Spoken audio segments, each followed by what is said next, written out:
Hello and welcome back to the Bookshelf Odyssey and our deep dive into Dickens. Today we are on part 9, I think it is, and we're looking at chapters 27, 28, and 29.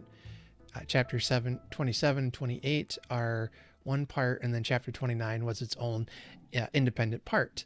So good news to everyone who loves Joe. He's back in this chapter, and I was really excited to see him again.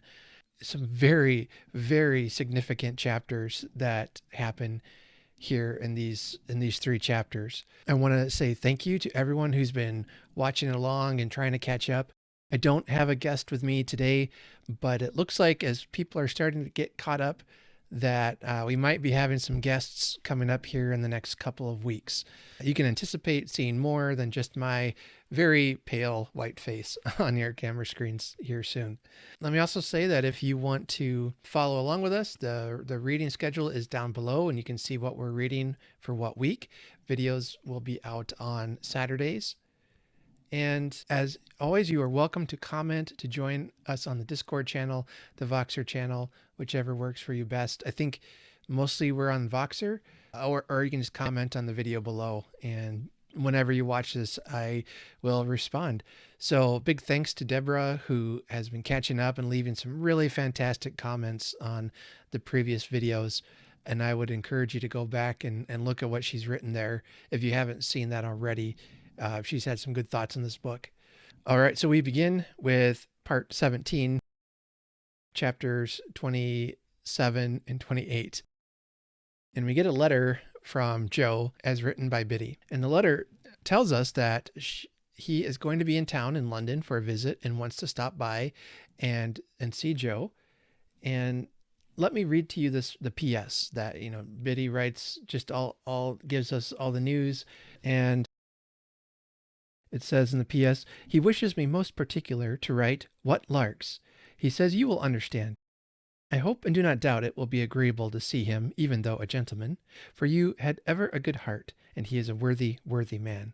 I have read him all, excepting only the little last sentence, and he wishes me most particular to write again what larks.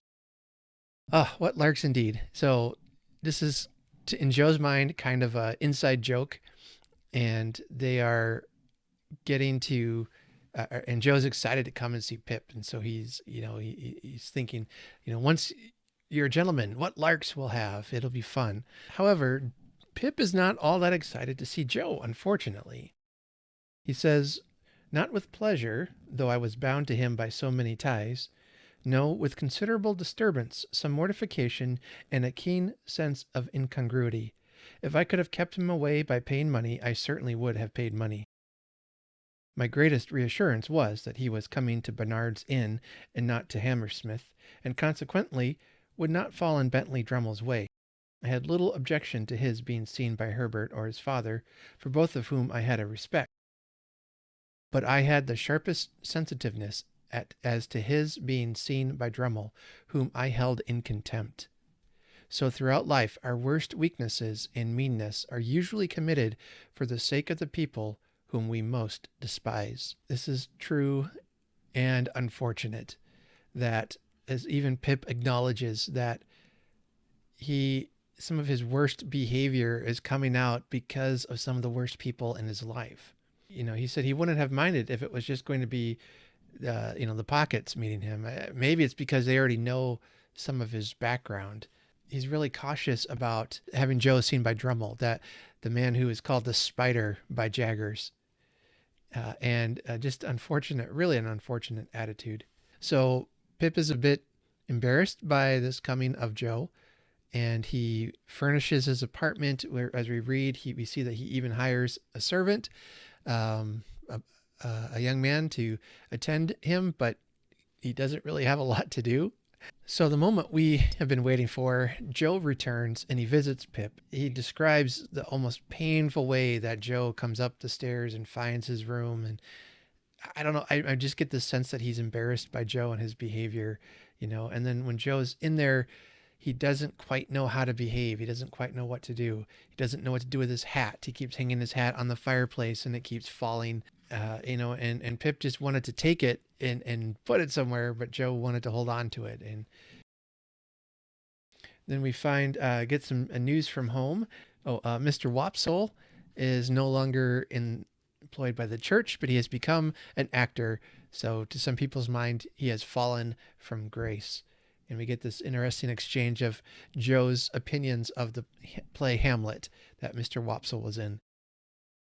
Joe says that they have went to go see the blacking warehouse, but we didn't find that it come up to its likeness in the red bills at the shop doors. What I mean to say, add Joe in an explanatory matter, as it is there drawed two architectural. And I love his butchering of architectural. And Joe, you have my sympathy. He said, I really believe Joe would have prolonged the word, mightily expressive to my mind of some architecture that I know, into a perfect chorus, but for his attention being providentially attracted by his hat, which was toppling. So again, his hat disturbed his train of thought. Anyway, the blacking warehouse. I think that is where Dickens worked as a kid when his father was taken to the work or the debtor's prison, and then Dickens was made to go work at a blacking factory, which is I think had to do with labels and gluing labels onto bottles that sold blacking polish, if I am remembering my details right. So we find out also that Mr. Pumblechook, Uncle Pumblechook, was spreading around town that he was responsible for Pip's great expectations for his great improvement in life, that he was the one that organized, the whole kit and caboodle. So he's taking credit for somebody else's generosity. And that's awful, but we saw that attitude consistently with him, that he always acted like he knew things, like he knew Miss Havisham and he knew the events, and he knew that Pip would be given expectations and all that. And so he's taking credit for doing all this and knowing all this. It's like when you have an acquaintance even that becomes really, really famous, and you take credit for it, or you think, yeah, I inspired him, to do these great things. And it's just awful. So, but we get to the point of why Joe came to visit. And he had a message for Pip from Miss Havisham, which was that she was inviting Pip to come and visit because Estella was back in town. And suddenly Pip is all ears. He's all interested in what Joe has to say. Then after having delivered the message, he is going to leave very quickly, almost abruptly, because his opinion on this is that he and Pip are no longer walking in the same sphere. He says, Pip, dear old chap, life is made of ever so many partings welded together, as I may say, and one man's a blacksmith, and one's a whitesmith, and one's a goldsmith, and one's a coppersmith. Divisions among such must come and must be met as they come. If there's been any fault at all today, it's mine. You and me is not two figures to be together in London, nor yet anywhere else but what is private and be known and understood among friends. It ain't that I am proud, but that I want to be right, as you shall never see me no more in these clothes. I'm wrong in these clothes. I'm wrong out of the forge, the kitchen, or off the meshes. You won't find half so much fault in me if you think of me in my forged dress, with my hammer in my hand, or even my pipe. You won't find half so much fault in me if, supporting as you should ever wish to see me, you come and put your head in at the forge window and see Joe the blacksmith there at the old anvil, in the old burnt apron, sticking to the old work. I'm awful dull, but I hope I've beat out something nigh the rights of this at last. And so God bless you, dear old Pip, old chap. God bless you. And with that, Joe leaves. And it's not that he understands that socially it wouldn't be right for him to be seen in the company of Pip. And he wants to respect that. He wants to not make life more difficult for Pip than I think he's probably understanding that he is. That I don't wonder if Joe's picking up on Pip's embarrassment of him. and he knows that, and he's going to deliver his message and then leave. Which, for all of us who are loving Joe so much, that's heartbreaking, isn't it? So chapter 28, we find Pip quickly preparing to head to Miss Havisham's house. No time to delay, no time like the present. He gets on the road and he goes. He's debating whether or not he should go back to the forge and stay the nights there or get a hotel room. His reasoning there is that he said, I should be too far from Miss Havisham's, and she was exacting and mightn't like it. All other swindlers upon earth are nothing to the self-swindlers, and with such pretenses did I cheat myself. Surely a curious thing. I think that once again he is finding fear of discovery when he chooses not to take Pip chooses not to take his servant along because he doesn't want his servant talking among all the shopkeepers, and then they in turn talking to him, maybe revealing his story, his past history of how he used to live there and came from there. So here we get then another classic example of Dickensian coincidence. So as he goes into the stagecoach, there will be two convicts riding along with him on the stagecoach, which is already interesting that number two and two convicts again appear. They're handcuffed together, and it turns out that one of them, Pip knows. It's not his convict, but it's one that he had interaction with. It says, there stood the man whom I had seen on the settle at the Three Jolly Bargemen on a Saturday night, and who had brought them down with his invisible gun. I think he also had a file, like he had Pip's convicts file. He is fortunate that Herbert is calling him Handel instead of Pip, so that this convict doesn't recognize Pip. So along the way, they're cramped quarters in this transport, and the convict is sitting right behind Pip. Pip can't believe he's not being discovered, but he's older. He's now dressed as a gentleman, and he's thinking this convict would have no idea. And then he hears their conversation about 2 1-pound notes, and that wakes him up from his stupor. And the other convict was asking, how did he get them? Said the convict I had never seen. How should I know? Returned the other. He had 'em stowed away somehows. Give 'em by friends, I expect. I wish, said the other, with a bitter curse upon the cold, that I had 'em here. 2 1-pound notes, or friends? 2 1-pound notes. I'd sell all the friends I ever had for one, and think it a blessed good bargain. Well, so he says, resumed the convict I had recognized. It was all said and done in half a minute, behind a pile of timber in the dockyard. You're going to be discharged? Yes, I was. Would I find out that boy that had fed him and kept his secret and give him them 2 1-pound notes? Yes, I would, and I did. More fool you, growled the other. I'd have spent 'em on a man, in wittles and drink. He must have been a green one. Mean to say he knowed nothing of you. So really interesting discussion here that Pip's convict, that's who I think he's talking about here, is gave that other convict the money to give to Pip in the pub that night when Pip saw, and that would explain why he had Pip's convict's file, almost as if it were an identifying marker that this is who these 2-pound notes come from. And that's interesting, right? I think it is that this convict, Pip's convict, has still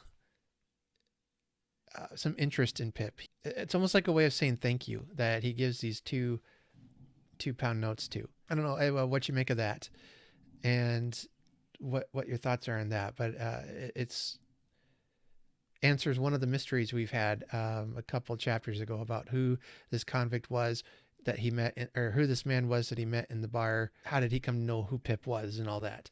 So that answers that this money is a message that was brought from the convict that Pip helped.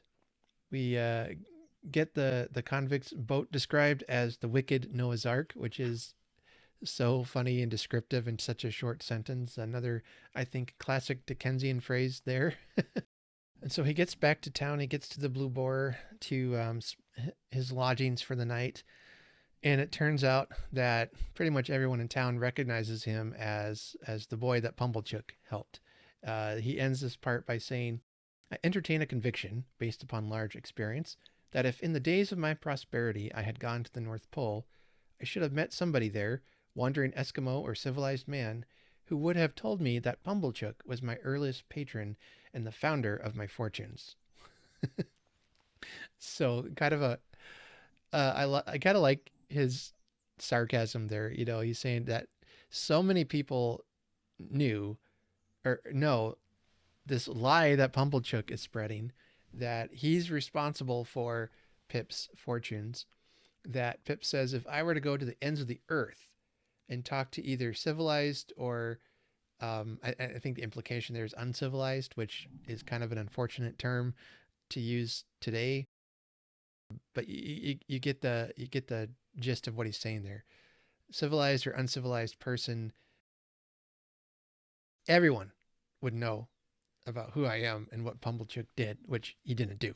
But that's not going to stop Pumblechook from trying to get credit. So that ends part 17, which was published on March 23rd, 1861. This chapter leaves us off wondering what's going to happen. We're anticipating a reunion between Pip and Estella. We are wondering if he's going to run into Joe again. We are sad because of the way Pip was kind of acting around Joe, embarrassed and awkward, and the whole thing was just painfully awkward. And what's going to happen next? So, looking at it from a cliffhanger point of view, it's a little bit better than we've had in weeks past, but we'll see how chapter 19, how that leaves us off. So we get into chapter 19, and it's in the next morning. He says, I was up and out. It was too early yet to go to Miss Havisham's, so I loitered into the country on Miss Havisham's side of town, which was not Joe's side. I could go there tomorrow, thinking about my patroness and painting brilliant pictures of her plans for me. So, he's planning and he's scheming still that he's got her money. Now he knows that she intends Estella for him, that his life, he's got big dreams, and he's planning those big dreams. And to be young again, right? When we're young, we have all these plans, we make plans to do things and do great things and accomplish and all this stuff and conquer the world. And sometimes it happens, sometimes it doesn't. Sometimes what you start off doing, you hit a different trajectory and you end up where you never thought you'd be. Whether that's good or bad, that's up to you, I suppose. But he has plans, and we get a picture of his passion. In case you hadn't caught on, he's really into Estella. It's probably more that he's into the idea of Estella or what Estella represents. But he says, the unqualified truth is that when I loved Estella with the love of a man, I loved her simply because I found her irresistible. Once for all, I knew to my sorrow, often and often, if not always, that I loved her against reason, against promise, against peace, against hope, against happiness, against all discouragement that could be. Once for all, I loved her none the less because I knew it, and it had no more influence in restraining me than if I had devoutly believed her to be human perfection. So he is consumed by her body and soul. So we're going to get some interesting descriptions of love here. And I would like to get your opinion on, what do you think their view of love is? Do you think it's an accurate view? And if it is, what kind of love do you think this is? Again, Pip says that he loves her because he found her irresistible. He loved her against reason, against promise, against peace, against hope, happiness, discouragement, all that. Is that good love? Is that healthy love? I suppose it's a type of love, but it might be more closer to passion than to love. So I'm gonna think about that for the week. Maybe I'll bring it up in next week's discussion, more about what I would view love as being, and if Pip is truly in love with Estella. So as he gets to Miss Havisham's house, we return to Satis House. Unsurprisingly, everything is exactly the way it was before, except The doorman is a guy we know and recognize as Orlick. He's the bully from the forge that had a fight with Joe and left in a tiff. Pip and Orlick have an exchange, which I found kind of amusing. When Pip asked, "Then you have left the forge?" I said. "Does this look like a forge?" replied Orlick, sending his glance all around him with an air of injury. "Now, do it look like it?" I don't know. I just find that amusing. Oh, you left the forge. Did I? Really? Are you sure? Does this look like the forge? He gets taken up to visit Miss Havisham. And as he's beginning to talk with Miss Havisham, he notices there's a young lady in her presence. And then suddenly he remembers, or he recognizes her as Estella. The lady whom I had never seen before lifted up her eyes and looked archly at me. And then I saw that the eyes were Estella's eyes. But she was so much changed, was so much more beautiful, so much more womanly, and all things winning admiration had made such wonderful advance that I seemed to have made none. I fancied, as I looked at her, that I slipped hopelessly back into the coarse and common boy again. Oh, the sense of distance and disparity that came upon me, and the inaccessibility that came about her. First of all, I just have to say that, yeah, Pip, pretty girls have a way of doing that to some of us guys that, we just get all flustered and tongue tied and we just feel like we're fumbling and awkward. Given their history, I don't think this is healthy. That when Pip is in her presence, that once again he felt like he did when he was a boy, worthless. He felt worthless. He felt awkward, that he was coarse and common and unwanted. That's just not healthy. So Miss Havisham asked him in a whisper almost, "Do you find her much changed, Pip?" asked Miss Havisham with her greedy look and striking her stick upon a chair that stood between them as a sign to me to sit down there. And he agrees, but that greedy look of Miss Havisham's, it's interesting. Pip says as they're chatting and catching up on things, Pip says that in a word, it was impossible for me to separate her in the past or in the present from the innermost life of my life. That she had always been there, that she had always been this all-consuming thought in his mind, in his passion, in his desires. And I wrote on my book, I'm like, but why? She's awful. Well, maybe time has changed her. Let's find out. So Estella, as they're catching up, she says, "Since your change of fortune and prospects, you have changed your companions," said Estella. "Naturally," said I. "And necessarily," she added in a haughty tone. "What was fit company for you once would be quite unfit company for you now." In my conscience, I doubt very much whether I had any lingering intention left of going to see Joe, but if I had, this observation put it to flight. So he's honest with himself. He says, honestly, I probably wouldn't have gone to see him, but especially now that since Estella said that people like him, like Joe, shouldn't be in company with Pip anymore. And now he's like, yep, whatever. Absolutely not. I'm not going to see them. No way. Pip, you're an idiot. That's that's just that's all. That's all I'm going to say right now. Okay. So Pip's talking to her about the the good old days where she tormented him and he was miserable.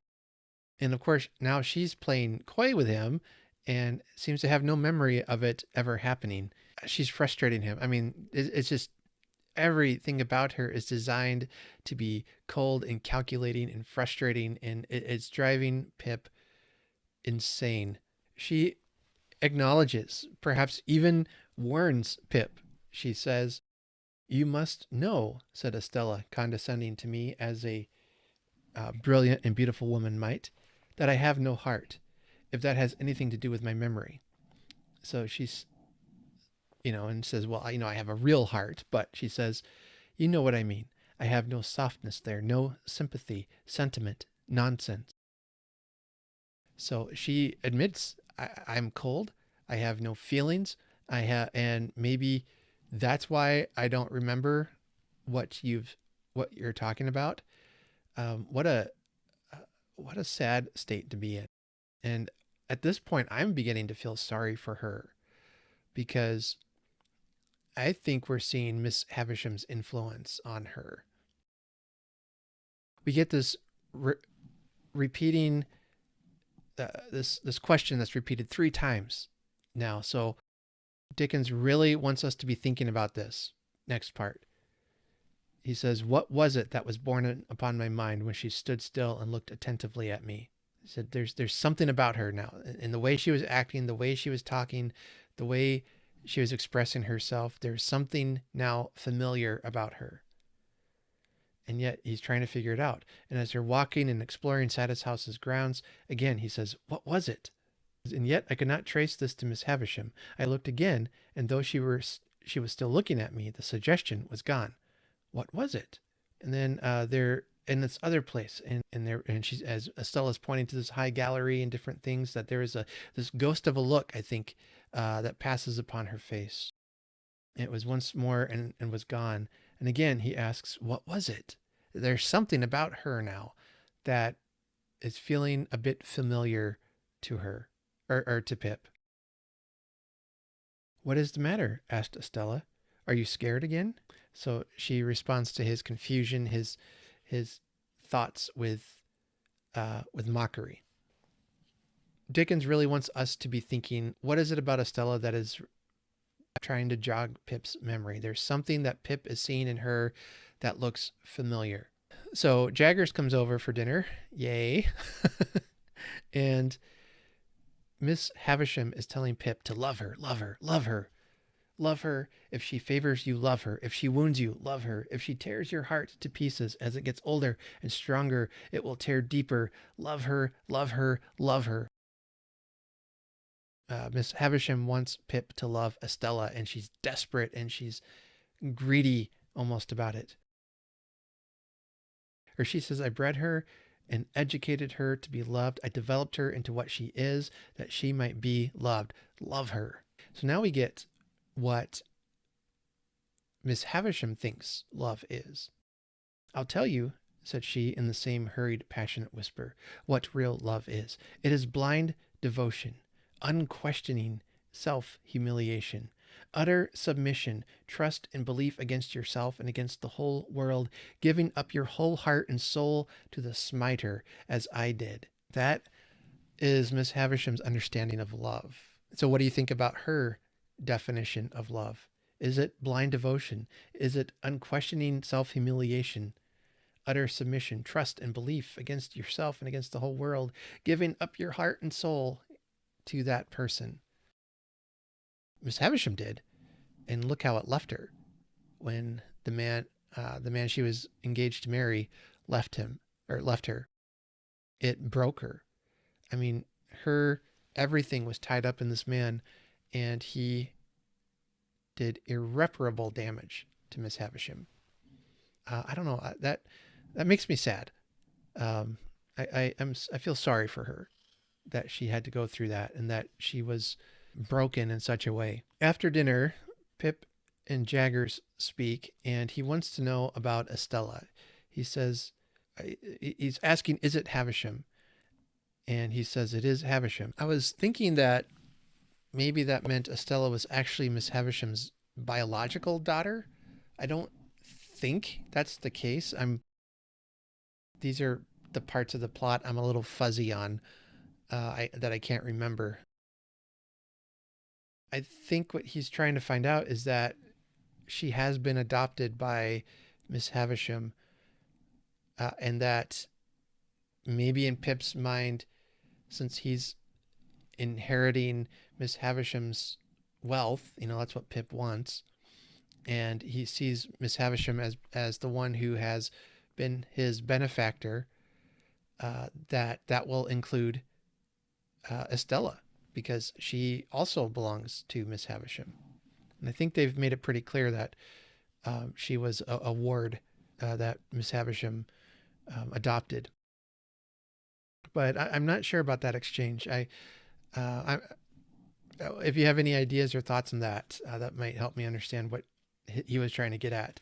Let me know there. On the way home, Pip does a Tom Cruise and starts shouting, I love her, I love her, I love her," in his mind hundreds of times. if this were a musical, you know, he would be singing the hero's love song on the way home. Pip is just smitten head over heels with this girl. Well, we know what she's like, and but again, I think he is so consumed with the rich lifestyle that to him, this is what it means to be wealthy, to be a gentleman. I have money, I have position, I have this beautiful woman who is greatly desired, is greatly, very beautiful, comes from a wealthy family now. Yeah, I just got to get her and my life will be complete. Now, this chapter closes with this quote. He says, "When should I awaken the heart within her that was mute and sleeping now?" That I'm going to love her and her heart's going to awaken. It's going to be beautiful. She's going to blossom. She'll be able to feel again and love will be in the air, right? Ah, me. I thought those were high and great emotions, but I never thought there was anything low and small in my keeping away from Joe, because I knew she would be contemptuous of him. It was but a day gone, and Joe had brought the tears into my eyes. They had soon dried, God forgive me, soon dried. He decides to stay away from Joe in order to stay in favor with Estella. And it caused tears, but not very many. So I think we can see where Pip's character is going right now, which is very unfortunate. But we still have, you know, a good little bit under half of the novel left. There's a lot of plot left. So we'll see how Pip traverses these waters of love or whatever you call it. I'm just thinking of the that quote from Dumbledore now, to be young and feel love's keen sting. How true. All right. So that brings us to the end of chapter 29 of Great Expectations. And this part was published in March 30th of 1861. So I would love to hear your thoughts below about these characters' views of love. So we saw what Pip thought love was. We saw what Miss Havisham thought love was. Maybe we could even throw in there, what do you think Estella's view on love would be? And then we get some answers questioned. No, we get some questions answered. And to be fair, answers questioned about some of the events that happened in Pip's previous life, such as the identity of the convict that gives him the money in the Jolly Bargeman, I think is the name of the bar. So that whole thing is interesting, and unfortunately, that's a plot thread we're not going to be able to pull apart just yet. So we'll keep that in mind as we go on in the book. I think I'm still seeing Pip's fear of discovery of who he had been, and a renewed passion to be rich and wealthy and a gentleman and rise above his station, which again is not a bad thing. But when you do it at the expense of your character, that's not profitable for anyone. All right. Well, that'll bring me to the end of this week's discussion. So again, comment below if you have thoughts on these questions or have your own questions and thoughts. I'd love to hear from you. All right. So next week, we're looking at chapters 30 through 33. I don't remember offhand what they're about, but I can't help but think they're going to be juicy. And remember, don't be a pumblechook and take credit for somebody else's generosity. And until next time, happy reading, everyone. Take care.